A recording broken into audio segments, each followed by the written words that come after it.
What up, Oasis? Yes. Hey. Yes, we are here. We are here. You guys, every time I hear someone say that statement, I instantly think of Horton Here's a Who. That's the only place I ever know from. But my wife doesn't. What? So every time someone would say something like, we are here, I'd always go, Yeah. we are here. We are here. We are here. All the time. And she, for the longest time, just looked at me and she's like, what? Allie. And then, yeah, I've got a couple Lorax quotes too, and it's the same thing. I haven't It's seen just- Lorax. You haven't? No. Oh, Is it phenomenal? it's great. I'll have It's to real watch it. good. I think Yeah. the kids would like it. Yeah, they'd love it. You got to get on it. Yeah. The ending song, yeah, dude, I'm just not even gonna. It's certified. What's It's your so favorite good. Dr. Seuss experience?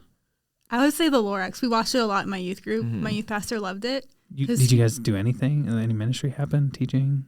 Not Small really. group? Just watching Lorax? on We Wednesday played nights? so many weird games and watched so many weird movies. That's probably why you're following Jesus today. It's why I'm here. It's how I got called to ministry. Well, I mean, kids ministry and youth ministry is just keep them entertained until they're old enough to understand the gospel, right? Wow. Yeah. No, here we go. I'm sorry. Here I'm we sorry. go. There's my public Get in the comments. This is my public apology to all children's and youth. I don't actually believe that. That's just a joke. I'm so sorry. What you do is so important. Creating conflict. As Anyway. someone who did youth ministry, the worst thing you can do is actually show a movie. Like, Yeah. think? it That's makes What if them it's go Prince of Egypt? nuts. Like, What about- they can't sit longer for 15 minutes. So then they're running around the youth room while you plan an hour and a half for them to sit there. The Passion? Oh no! Oh my gosh!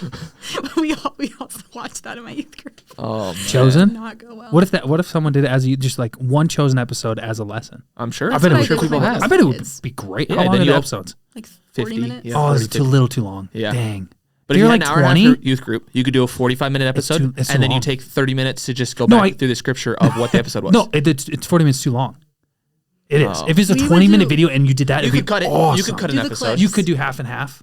Yeah. That'd be phenomenal. That's a great idea. It would just take Guys, you forever because they're going to make like 6 seasons. phenomenal. But That's your youth group material, and you just repeat it then, because Yeah. then you're there for 6 I years. think they sell a lot of supportive like Bible study material to go with I the guess. content. So you could always just Man, anyways. I love that kind of stuff. Mm-hmm. Love relationships, Connecting with people. connecting with people in different ways. Especially if there's screens involved. That's my favorite type Yeah. of connection. Internet friends are better. I'm proud to say I don't think I have any internet friends.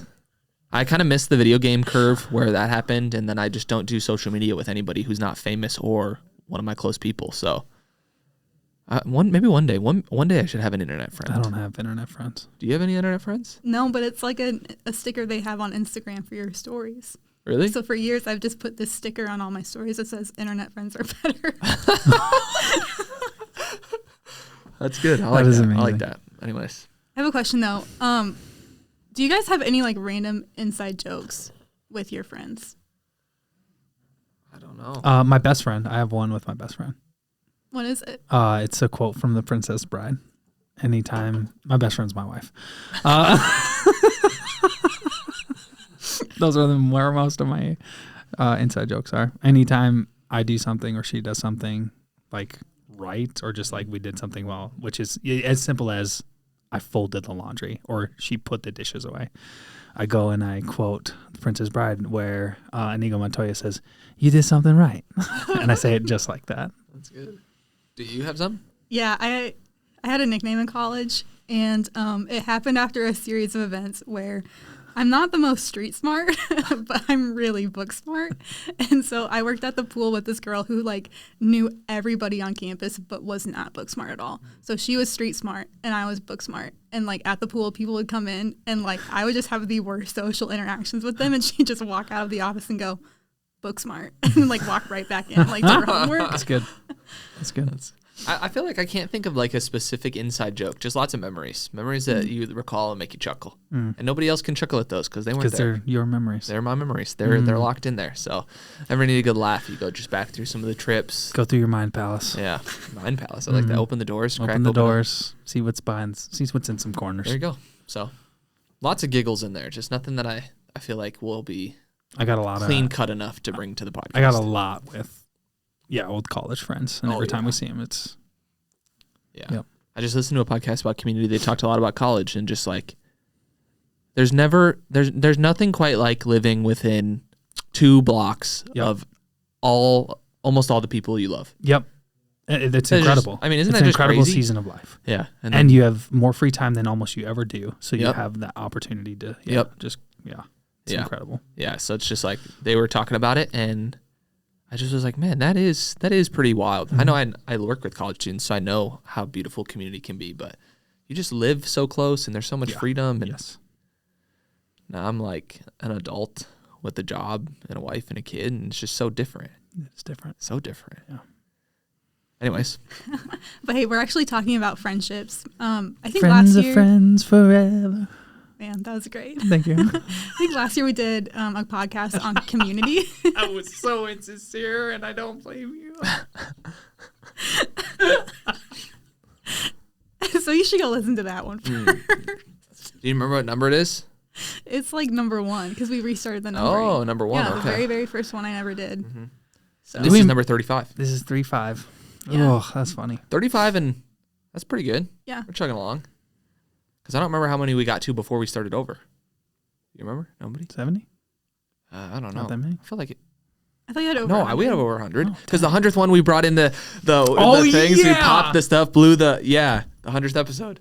Yeah, we got over 100. I think we were. And I did one in the middle of the podcast. Yeah, To try to scare you. And they like smelled like smoke, so the whole room reeked for the rest of the podcast. Good stuff, dude. Good stuff. Oh, memories.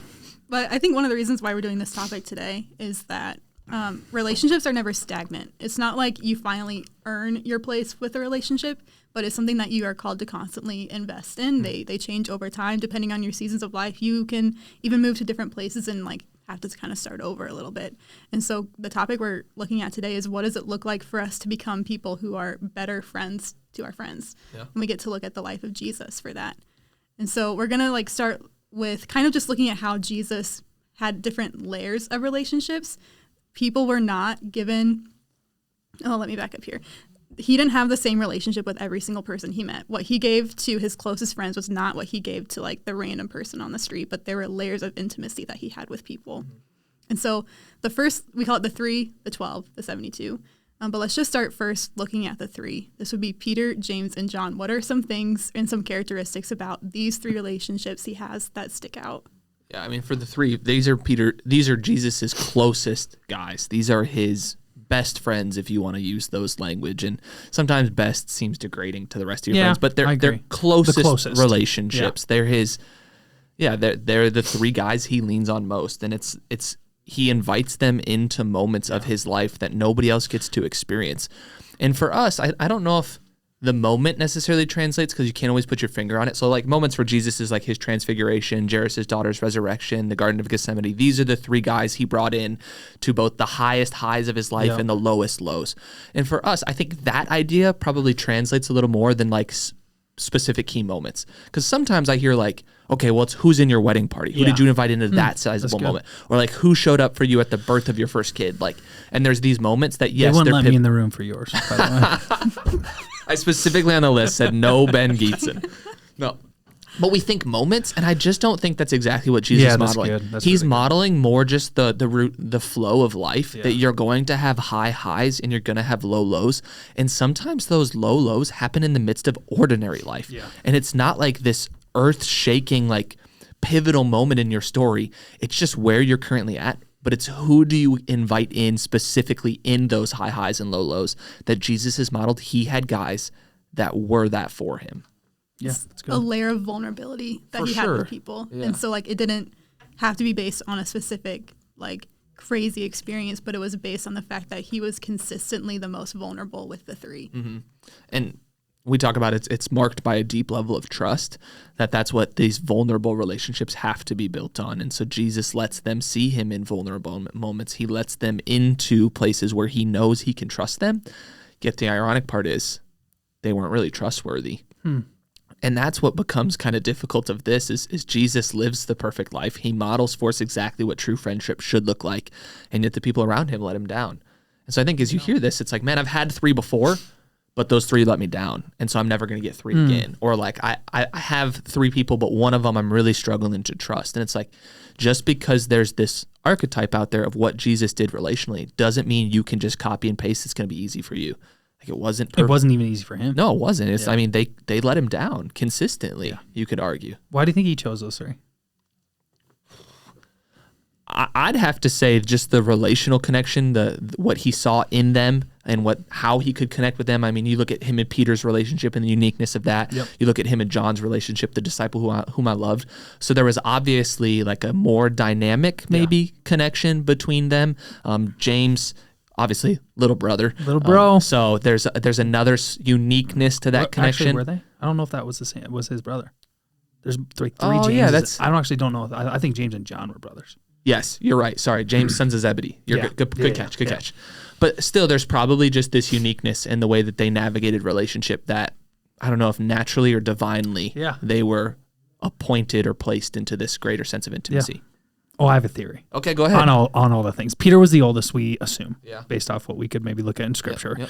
I also think there's a significance there's an aspect where I just really believe Jesus knew what was coming in the future. Mm-hmm. And so the three he picked closest were Peter, who he says literally becomes the ultimate leader post his resurrection. And then obviously we get Paul. There's James, who becomes the leader of the Jerusalem church. There's John, who is the youngest. And I think that was really significant. I think there's something in that, both relationally, where they were at the time, and then what they were going to become. Yeah. I don't know. I see that. You can't prove it at all, but I like that's my it. thought. I like it. But these three, they were part of the group of 12 disciples. And so the three had the most vulnerability with Jesus. But Jesus still had this group of like 12 people that he still intentionally invested in. These 12 disciples traveled with him for about 3 years. And like they didn't stay at they didn't each have their own hotel room or like stay at their own Airbnb. Like they all lived and camped together. And so imagine like you and your roommates, but literally like camping in the wilderness for 3 years. Well, it's you, two or three of your kind of close friends, and then another group of two separate close friends that you have almost either nothing in common with or something that is actually a problem that came together as the 12, and then just living together all of life, almost 24/7. Yeah, you're like legit seeing everybody's worst moments pretty much every single day, and like some of their best moments every day. But like you're seeing just like the simple, ordinary things they do that we often like do in private, like brushing your teeth and like going to the bathroom. I guarantee they saw each other going to the bathroom. But Just want to throw that out there. Yeah, maybe. I mean, I can neither confirm nor deny that. But I think what's interesting with this group is just how diverse they were. Like Ben mentioned, politically you had people from like the opposite end of the spectrum with each other, like polar opposite. You had people who were like zealots. You had someone who was a tax collector who was just legit scorned by everybody. And so there's a sense in that the 12 people that Jesus was still good friends with and still poured into, they weren't just carbon copies of like the three, or even himself, but they were people that were different than him, and that's how he found community. Yeah, That's good. and I think it's a beautiful picture of some of the diversity. But anytime you have diversity, both in maybe ethnicity or like even history, right? There had to have been some conflict that arise, and you can see that as you look through the scriptures. And I'm not trying to be just like the Debbie Downer that every single like. Yes, the 3 had issues, but the 12 did too. You don't think there were people who were on the 9 looking in at Jesus' 3 that said, "I wish I was one of those." Yeah. Like I'm sure there were disciples like Bartholomew who sat on the outside and said, "I wish I was Peter. Yeah. I wish I had that level of intimacy with Jesus." Or they looked at what the roles they'd been given, or like in that there was probably messiness, and that's part of what is relationship. And so you have this group of friends where it's like, man, there's this 10 group that like I can text them, I can call them, we live life together, we can grab meals, we can hang out on Fridays and Saturdays, we go to church together. Like that's kind of what it looks like to live life together. And yet in the midst of that, it's like it's still not clean cut. There's messiness. We're people living life together. Yeah. It's good. I think our last group here is the 72. And so these are the people that traveled with Jesus, maybe not as consistently, but they would still work with him. They would minister with him. I read a website in their article kind of defined it as like this connection of networks that worked with Jesus. And so they might not have a super deep friendship with him, but they were still like knew each other's names, knew where they lived, and still just kind of like the more general colleagues, acquaintances that he worked with. Good. Yeah. So when we look at these 3 layers, I think something that's incredibly important is that it helps us shape our expectations of who people are in our life. Because I think you could have a friend that's in year 3, but you might not be in their 3. And I think that can create some of the relational tension that we feel when we're not given what we expect from someone else because it's not reciprocated. Part of it is I feel we have an assumption that relationship should come naturally.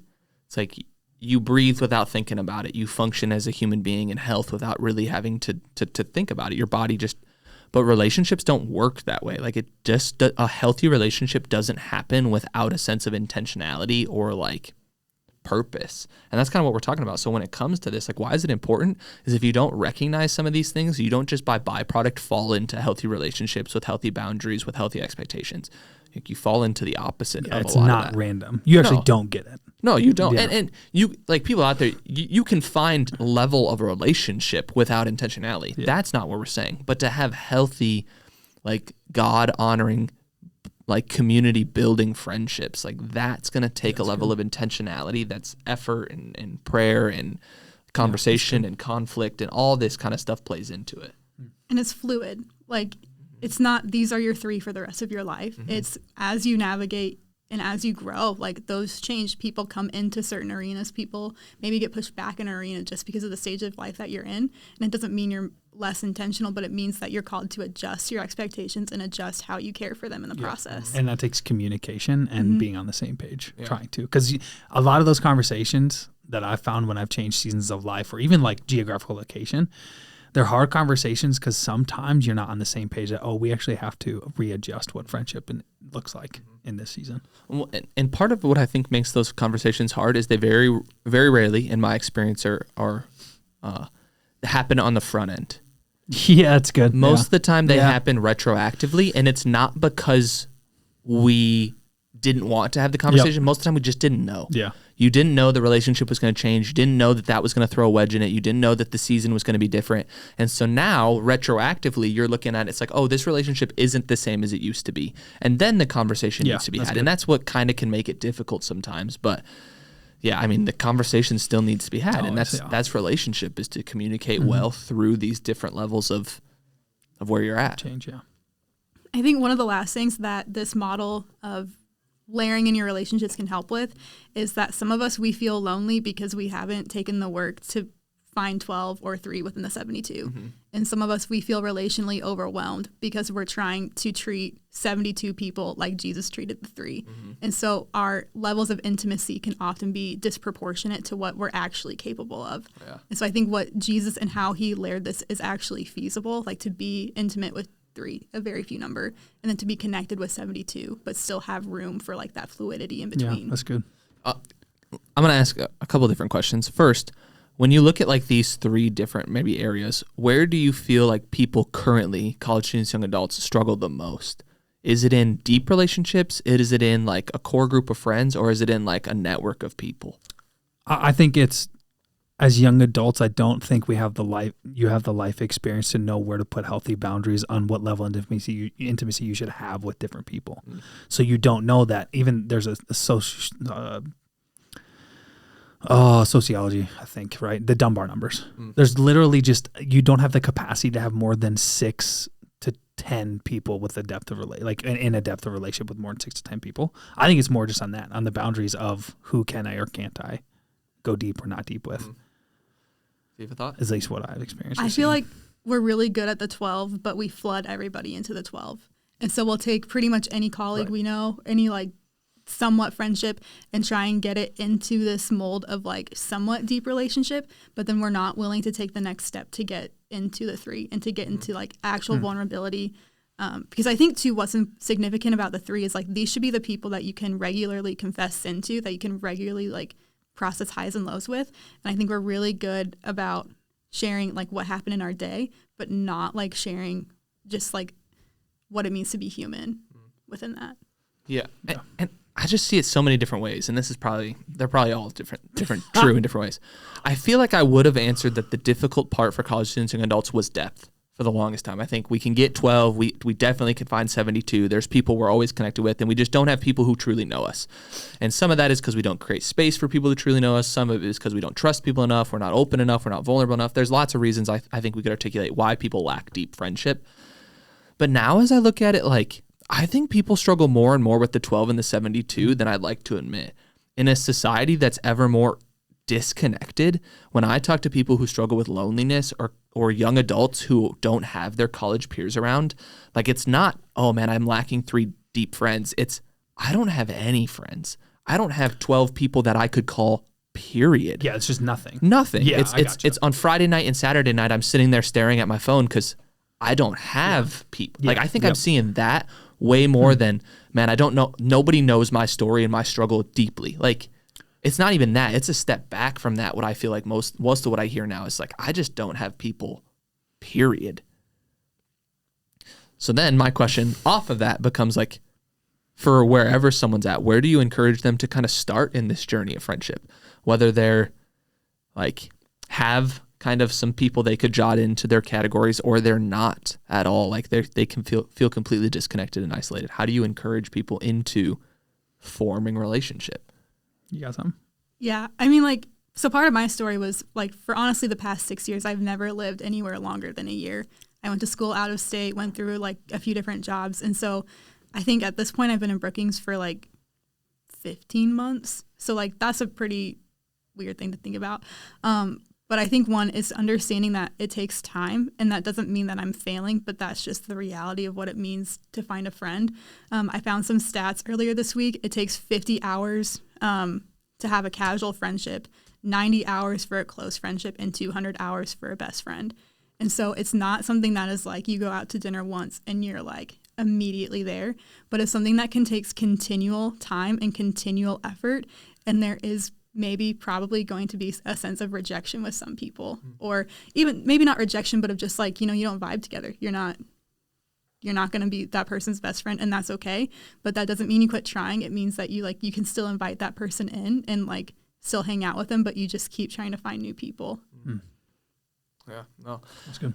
Yeah, I think there's just so much to it, depending on who you're speaking to. For the one who has friends but lacks depth, I think talking about intentionality, what does it look like to cultivate a relationship and to set expectations for the relationship? But even what you just talked about, like some of it is just, it's like initiative that you have to start somewhere. Yeah, you have to get into spaces. Yep. You have to put out invitations. You have to continuously show up, and I think those are both different, like, prescriptions to different people who might be listening. But part of it is like you have to start to recognize where you are and what you lack, so that you can start to move into where we're going to take this conversation of what do I do next. It's good. So these are just like the relational layers. But the other things we can look at in Jesus is just how he modeled friendship, like what he actually did as a friend. And so I think one of the most significant ones is that he actually put time and effort. And when he put time and effort into places, it was very intentional. And I think in our culture, it's really easy to spend time with people and to not be intentional about it. And we were even talking about some of these stats where it's like, what do we mean by an hour of friendship? Like, what do we mean by like accruing 1 hour of being with someone? Because you can be with someone and like just sit next to them and be on your phone the whole time, not engaged. Or you can be with someone and be presently engaged, listening to them, asking them questions, or even just engaged in a similar activity as them. Yeah, that's good. I think listening is the most important. Like, that's a part of being engaged. How we know Jesus listened well is like, we assume that, just the way Jesus led and the way he responded to things. Well, he just asked questions. Well, he asked questions because he listened really well, because he was hearing exactly what people were saying to be able to ask a follow-up question. And so he listened well in the midst of being engaged with people, like taking the time to do that. I think part of it is Jesus was who he wanted around him. Like, he embodied what it meant to be God-fearing, God-loving, and to care for other people, and that's who he began to attract. And so some of it is when Jesus models a characteristic, like Jesus's character was one of a good friend, which led him to have good friendships. So part of it is as we become more like Christ, hopefully we begin to attract people who are also more like Christ, that we can together link arms in a sense of real, true community. Yeah, you do attract what. Yeah. Live out what you want to attract. Yeah, absolutely. I mean, the other way I've heard it said is be the friend you wish you had. Yeah. Right? If you be the person that you are asking, would you have that in return? And then that's what you start to attract. If you're service oriented or you practice really healthy communication, like that's who you're going to start to dial, be around. Yeah, that's good. I think watching The Chosen has been really cool, and seeing both how Jesus interacts with the disciples and then how the disciples interact with Jesus. And I think some of my favorite scenes are when they're just walking like from place to place. And it's just like, when you think about road tripping with people, it's like awful. Like, it is boring. You just want to get there. But I think on both parties, you see that there's an intentionality to take initiative in ordinary moments and to like use them well. And so I think part of like when it comes to time and effort, it's saying like, okay, maybe I have to go to the grocery store and I don't want to go to Walmart. But it's like, what if I bring my friend along with me and like we just like shop together and use something that I have to do in order to build like more relationship within that. Mm-hmm. I think the second thing that sticks out to me with Jesus is the way that he prays for people. And I think that this helps him ask intentional questions. And so like John 17, we call it Jesus' priestly prayer, but it's this whole chapter in which Jesus is praying both like for the disciples, but then he has like this other section of John 17, and he's praying for every single person that will ever believe in who he is and like whoever like the Father will give him into that. And so like when we think about what it means to follow Jesus and to cultivate a friendship is that Jesus prayed both for his present friends and his future friends, which I think is incredible and like a really great thing for us to practice as well. Mm-hmm. I mean, even in Scripture, he said, I no longer call you servants, I call you friends. Right. Like, even just that language of the people who walked with Jesus aren't just minions to a master. Like, we are invited in to participate, like, in what he is doing. Life, yeah.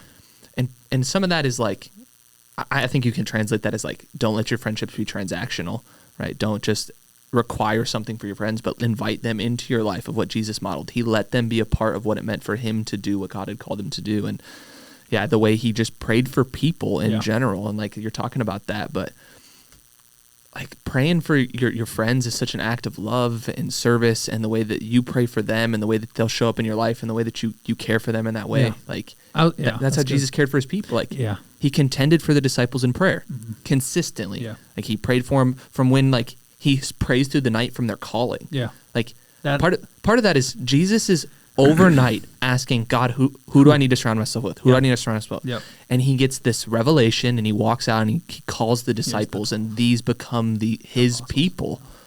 And it's like, man, that is so powerful. And what would that look like for us in our friendships to say, God, who do you want me to surround myself with? I think what we tend to do is we pray, God, give me these people versus who's around me. I'm going to pray by name, God. And then will you reveal who I'm supposed to be more intentional with? Yeah.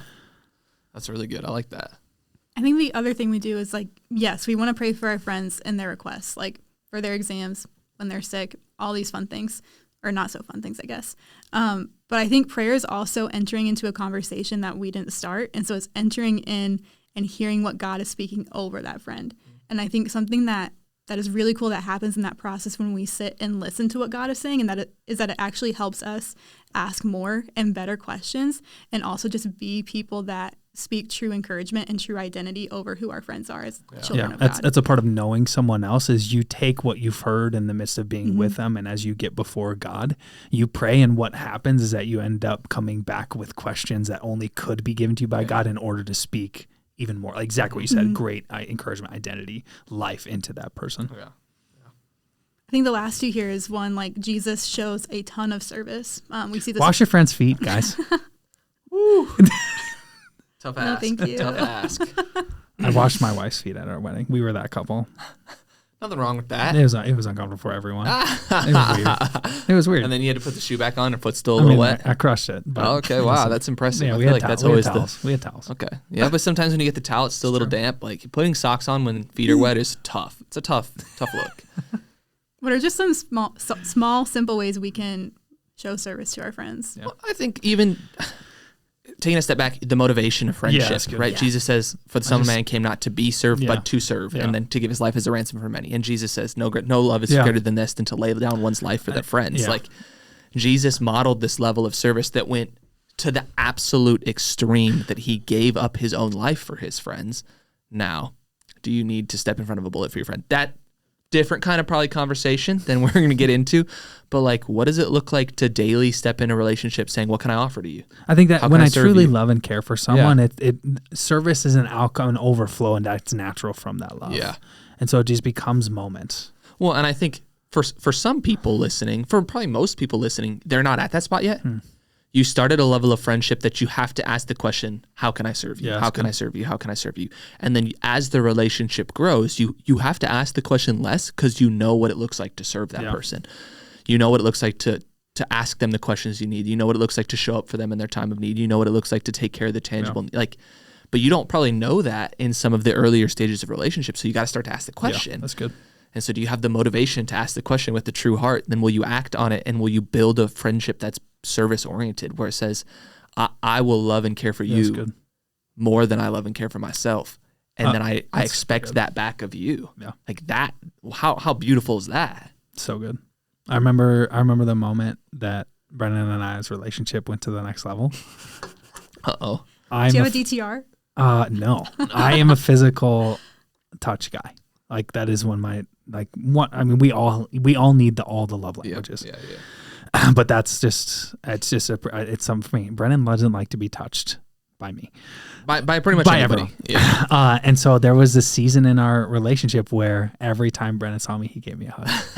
It was legit, and it was and I know it was an intentional choice by him to show that he cared for me. There you go. It was great. There you go. I think the Probably last- hug after this podcast. I'm gonna hug you every day. We'll let Emily leave the room first, and then Thank you. I think the last one here, I think we mentioned too, like the disciples were a very, very diverse group of people, but within that, Jesus showed active forgiveness and reconciliation. And so it wasn't just the fact that they had different opinions and beliefs and backgrounds, but the disciples often did things that were not smart or were hurtful. Like Judas betrays Jesus. Peter disowns Jesus 3 times. Even when Jesus is crucified and after like his resurrection, the disciples are hiding because they're so afraid of what's going to happen next. And like just even some of the desertion that happens. But then what Jesus does is that he confronts conflict head on. He meets with people in person, and then he often restores them and empowers them for more like relational, like equity and relational responsibility within that. Yeah. I mean, you won't have a healthy friendship that doesn't have a heavy emphasis on forgiveness and reconciliation. Yeah, because there will be conflict. It won't happen if you're not willing to go through the difficult conversations and push through where your feelings get hurt. You will never get to your 3. It just won't happen. Yep, that's good.